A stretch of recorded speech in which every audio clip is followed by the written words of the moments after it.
Am I the asshole for how I responded when my fiance's sister commented on my flat chest?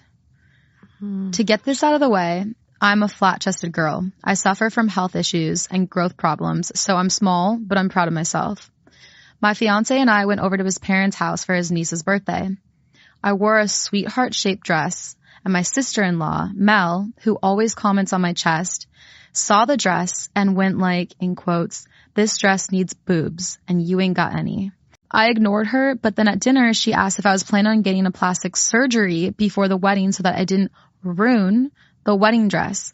I found this offensive, especially when others were watching. I said nothing, but when we were sitting in the living room later, Mel suddenly started wiping her nose and trying to clear it. It's stuffed due to a cold, apparently.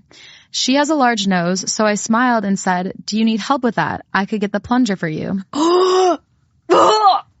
She was stunned, and the room got awkward after her husband was laughing. She was fuming and told my fiance that I stepped out of line and ruined her daughter's birthday with my words that humiliated her. My fiance said I shouldn't have caused a scene after his parents told us to leave.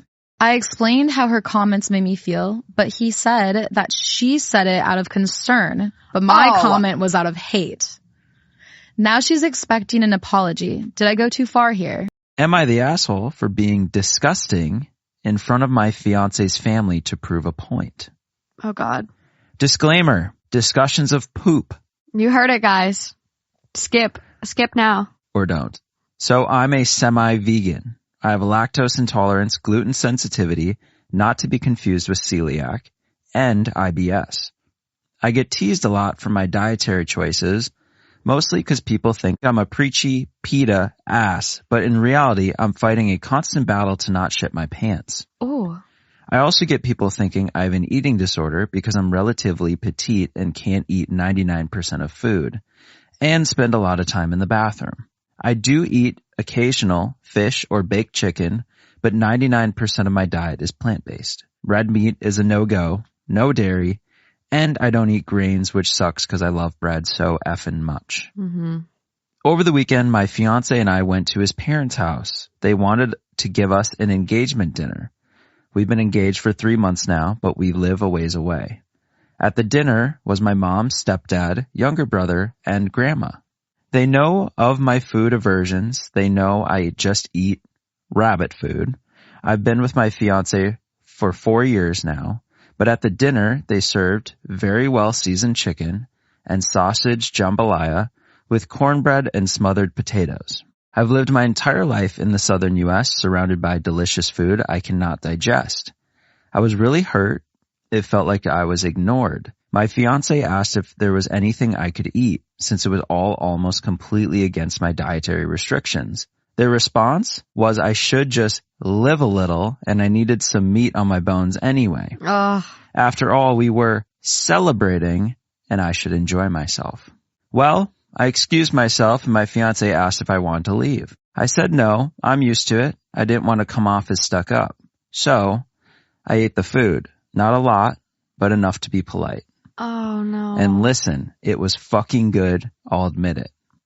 But less than an hour later, I felt the rumbles. Oh, no. You know the ones. Yeah. Where a deluge is imminent. Oh. We were all chatting in the living room. The night was winding down, but I knew I wouldn't make it all the way back home. I excused myself to the restroom, and at the last second I decided, rather than go to the guest bathroom on the other side of the house, I'd go to the half bath next to the living room. Let him have it. Let it rip, girl. So, I went. Oh, no. In all my loud, stinky glory, I went. It lasted maybe 5 minutes, but the damage was immeasurable. The bathroom stunk, and when I came out, it was obvious everyone had heard. It was awkward. I said, "Sorry, sensitive stomach, you know?" We left shortly after. My fiance was embarrassed, and we fought on the car ride home. What? He said I did it on purpose, and it was disgusting, and I shouldn't have been so petty. We could have just left. Why would I act so immature, etc.? I wasn't sorry. I said his family knew about my problems but ignored me. I couldn't help it. Was I being an ass? My female 25 husband, male 28, said something disgusting to me. You Of course sure he you did. Yeah, you sure you haven't heard this one? Nope. I can't stop thinking of it.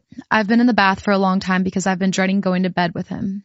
A few hours ago, I was lying in bed feeding our baby. My husband was begging me to come do something with him. I tried to tell him to wait a few moments, and he kept glaring at me and telling me to hurry up. I just gave birth a couple months ago, and my husband has been so jealous of his own son. I could see he was starting to lose his patience, and I told him, honey, I have to take care of him before. You know that. And what he said back was really stunning. He looked me right in the eyes and said, if you love him so much, why don't you suck his dick instead of mine? I couldn't say anything. Fucking gross. I didn't even know what to say. And then he stormed out of our bedroom. I don't even know what to make of this. What should I do? It just bothers me so deeply. It's going to be hard for me to forgive. I really don't have any other complaints about my husband. Most days things are great with him, but that just made me sick to my stomach. Am I being sensitive? Maybe I'm just emotional, but I feel like crying. 39 female, 39 male. I'm losing my husband and don't think I can do anything about it. Oh no. I'm 39 female. My husband is 39 male. We've been married for 13 years. After struggling with infertility for a few years, we realized early in our marriage we would not be able to have kids of our own. It was a tough realization, but we both decided to dedicate ourselves to our jobs and spoil the nieces and nephews and young cousins we have. A few months ago, a young woman, Kaylee, 26 female, moved into the house next door to us. She has 2 twin sons and is recently widowed. She's lovely and completely overwhelmed. She has no family in the area, so my husband and I, of course, offered to help her with anything she needed. She'll come to us for help with little things. She'll ask my husband to fix something or ask for an ingredient for a meal along those lines. You have sugar? Yeah. I don't know if people still did that. Yeah. My husband is always respectful and I don't think he would ever cheat, but I see how he reacts when Kaylee calls or rings the bell. His eyes light up. He gets excited. He loves her twin boys. They play and roughhouse with him all the time.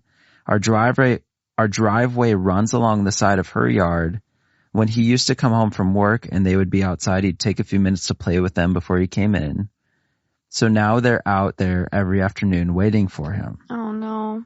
My husband has admitted seeing them run up to him after work brightens up his whole day.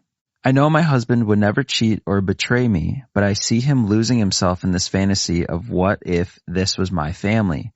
What if these were my kids? I know he wouldn't cheat, but I have this fear he's going to realize what we have isn't enough and he's going to leave me for the ready-made family next door. I don't want to discuss these concerns with him and sound accusatory, but yesterday I saw him and Kaylee talking outside and I wanted to cry. They looked like a happy family. They were on her deck talking and laughing. He was holding one twin boy while the other was climbing on her. I feel like I'm losing my husband and there's nothing I can do to stop it. I don't know what to do.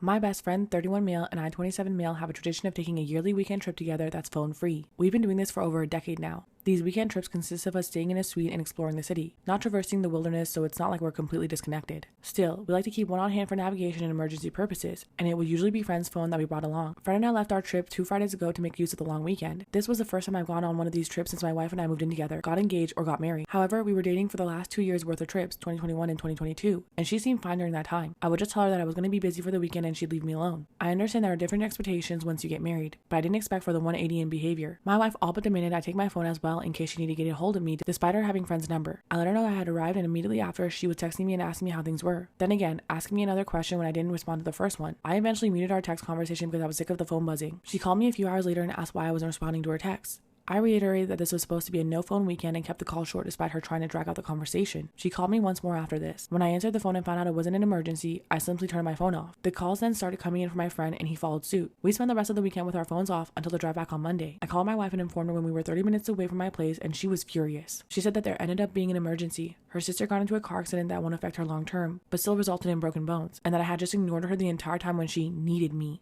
I told her that I was very sorry about her sister, but it wasn't my fault she had essentially forced my hand into cutting off means of communication. She went to stay with a friend before I arrived home that night and has since came home, but she's still fuming. So, am I in the wrong for missing an actual emergency because I turned my phone off to avoid my wife's unnecessary contact attempts during my tech-free weekend?